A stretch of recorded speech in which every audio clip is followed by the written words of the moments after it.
J'arrive à Paris à l'aéroport. C'est mon petit doigt qui l'a dit. Je prends le train. Non, c'est pas possible. Pourquoi? J'arrive à Paris à l'aéroport. Je prends le bus. Non, c'est pas possible. Pourquoi? Tout le monde me dit aujourd'hui c'est la grève. C'est quoi la grève? Il y a beaucoup de grèves surtout parce que Emmanuel Macron en fait quand il a été élu président, C'est notre projet. il y avait des trucs que les présidents ils avaient fait qu'il a changé. Alors en ce moment il y a beaucoup de grèves sur les trains, sur les piscines. Ils sont pas contents parce que ils veulent, par exemple dans les aéroports ils veulent arrêter que les avions volent. Donc du coup je pense que ceux qui conduisent des avions sont pas du tout contents. Du coup ils font une grève. Et ça doit être pareil pour les trains et pour les personnes des piscines et tout ça. En fait, ils ont fait surprise le samedi qu'ils faisaient une grève. Il y a des personnes qui ont envie d'aller à la piscine près de chez eux et du coup ils les ferment. Ils sont obligés d'aller dans d'autres piscines et les maîtres nageurs qui y travaillaient, ils sont obligés d'aller dans les autres piscines pour travailler, sauf qu'il y a trop de maîtres nageurs après. Parfois ils sont bien obligés de se reposer, ils vont pas toujours travailler. Le travail c'est la santé. Ils devraient, au mieux de faire grève, prendre que les week-ends, pas de piscine. Rien faire c'est la conserver. Mais en plus on comprend même pas pourquoi ils ferment, parce que tout le monde adore la piscine. J'aime pas la piscine avec mon école. Ils ont tort! Ils ont tort! Ça fait comme si moi, par exemple, j'étais journaliste et qu'il y a la mairie qui me dit que je vais arrêter mon travail parce qu'ils ont fermé la piscine complètement. Je crois que vous n'avez pas très bien compris mon problème. Ils ont raison de faire grève, c'est leur métier, ils aiment bien cette piscine, c'est pas pour rien qu'ils l'ont choisi, c'est leur métier. C'est comme si quelqu'un travaille dans une usine et il ferme l'usine, est-ce qu'il va être content, il va faire grève? Non. Voilà, alors c'est pareil pour les maîtres nageurs. C'est bien de faire leur métier pour un petit peu manger, nourrir, et puis payer l'eau, l'électricité et tout. C'est pas que leurs femmes qui vont faire tout le boulot. Je ne suis pas votre secrétaire. Vous êtes la secrétaire de qui alors? C'est mon petit doigt qui me l'a dit. C'est d'avoir 14 ans. C'est conduire une voiture sans toucher au volant. On a parlé d'un accident avec des voitures autonomes parce que ça conduit tout seul. Mais du coup, il y a eu un accident parce qu'il y a une dame qui est morte. Un robot ne peut pas faire de mal à un être humain. C'est la loi numéro 1 de la robotique. Une voiture autonome, c'est une voiture, par exemple, celui qui a le volant, il n'a plus envie de conduire. Je sais pas moi, il reste sur son siège et il y a un ordinateur qui peut diriger la voiture. Tu es là, Jarvis? À votre service, monsieur. L'inventeur, il va mettre au point, il a dit qu'en 2020, normalement, il n'y aura plus d'accidents. Monsieur, des thérapies de calcul sont encore nécessaires avant toute tentative de vol au milieu. Jarvis, faut parfois savoir courir avant de savoir marcher. Mais en fait, normalement, il n'y aura plus d'accidents, mais parfois, les ordinateurs, même si on croit que c'est parfait, parfois, les ordinateurs, ça peut pas être toujours parfait. Je crois, capitaine, qu'il dit que l'accouplement de puissance sur l'axe négatif a été polarisé. J'ai peur qu'il ne faille le remplacer. Comme par exemple, un téléphone, parfois, ça peut s'abîmer. Du coup, moi, je dis que il ne devrait pas exister et toutes les voitures, on devrait les recycler pour faire les choses beaucoup mieux. On peut très bien fabriquer quelques boîtes de conserve supplémentaires, non? Elle serait vraiment au point, c'est sûr, il n'y aurait pas de dégâts et il n'y en aurait jamais. Et oui, moi j'aimerais bien que ça existe quand même, mais s'il n'y aurait jamais de dégâts. C'est mon petit doigt qui l'a dit. C'est un endroit qui ressemble à la Louisiane, à l'Italie.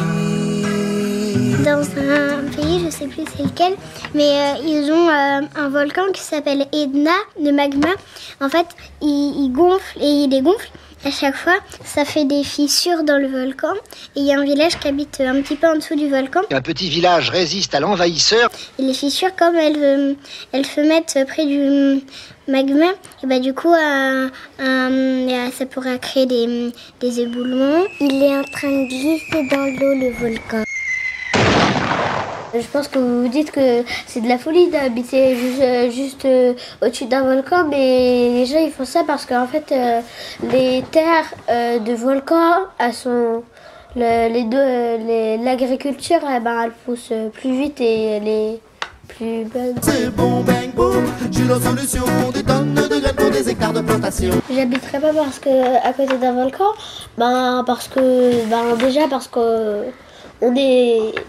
je suis pas du genre à cultiver les choses. J'aurais peur que ma famille ou moi ils meurent à cause de la lave. En plus, la lave c'est quand même brûlant. Je suis un lapin dans un four à micro-ondes.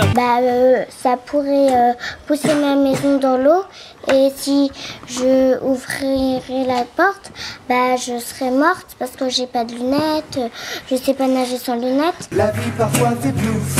En fait, quand on a des dinosaures, ça veut dire les météorites, ça sert à tuer les dinosaures. Mais si ça tue les dinosaures, en même temps, ça fait un trou dans la terre. Alors le noyau, alors on voit le noyau, alors... Il y en a qui disent c'est parce qu'en fait il y avait des gens qui construisaient tellement de la pierre et qu'ils ont fait souvent mis du feu dedans et après les pierres elles se sont transformées en lave. Parce qu'en fait dans la terre il y a la terre, alors on appelle ça la croûte terrestre. Juste en dessous il y a le magma. Et encore en dessous, il y a le noyau de la Terre. Et des fois, il y a des endroits de la croûte terrestre qui se fissurent et du coup, ça crée un trou. Et le magma, c'est comme une grosse poche qui gonfle et tellement il y a de magma, Et ça doit être il y a 1000 ans ou 2000 ans, un truc comme ça. Je vous parle d'un temps que les moins de 20 ans ne peuvent pas connaître. C'est mon petit doigt qui l'a dit. Au Brésil, Lula, c'est un président. En 2010, il a été élu. C'était un président gauche, de la gauche. Il aidait beaucoup les pauvres. Il faisait des bâtiments spéciaux pour lui, sauf qu'il disait donnez-moi.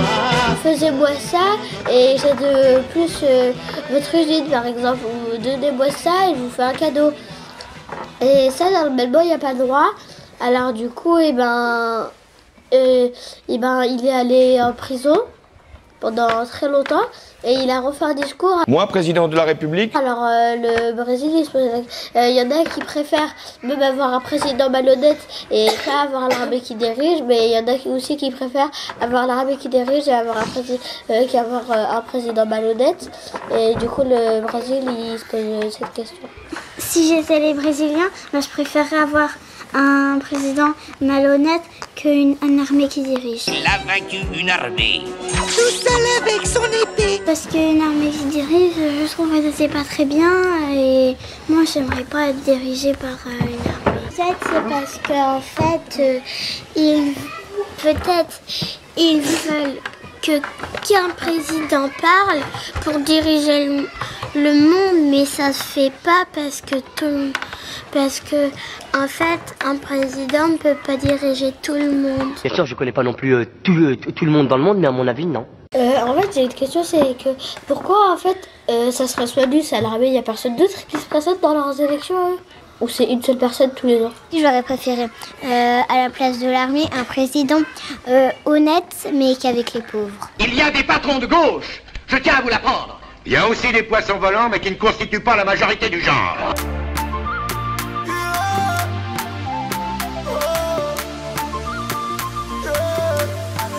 Alors, on vit comme dans un freestyle. T'as voulu qu'on se mette comme Bonnie et Clyde. J'ai voulu percer ton cœur en petite taille. J'ai vite compris que tu n'étais pas taille.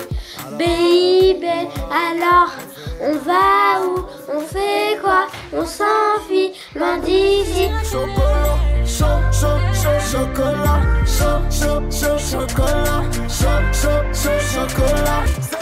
J'espère que vous avez aimé cette vidéo.